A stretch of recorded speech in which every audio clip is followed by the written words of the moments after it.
Psychometric testing. I've done quite a few of these in my career, and the first thing to know is that they're not a standalone test.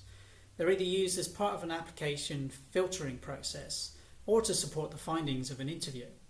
The hiring manager gets a results score along with a test confidence score, neither of which you'll see as the candidate. The test organizer will give you options so that you can do the tests at a time that best suits you. For example, they may give you 48 hours to complete the 2 to 3 tests required. And yes, it's rarely just one test that you will need to do. In my experience, they've all been multiple choice, but the answers are very similar, so being accurate is vital.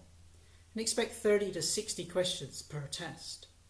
Now, the type of questions to expect may reside in several themes.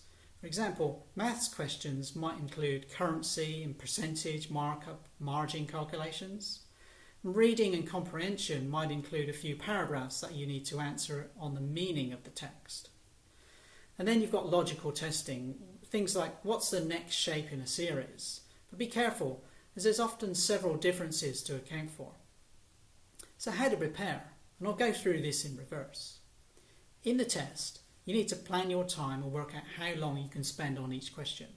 Sometimes you can go back and check your answers and sometimes not, so make sure you know before the start, as you don't want to miss an easy question at the end through lack of time. You need to have a brain break 30 minutes to an hour before the test, so no watching TV or reading, maybe go for a walk. And don't eat right before the test either, as digestion can make you sleepy. You'll want to have a good night's rest and set yourself up with minimal stimulants.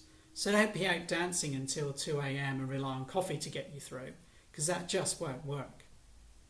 For the week prior to the test, do some of the free practice tests 1 or 2 times a day, every day. You can do some at the same time you're planning to take the test. You'll train your brain to be ready at that time. And the idea is to be comfortable with how to approach some of the problems. You'll see types of questions repeat themselves and you'll lose that fear factor. I'm also told there are books which help you learn to solve these types of problems, so perhaps have a read through some of those. And one final tip, to narrow your practice choices, try to find out what types of tests you'll be getting.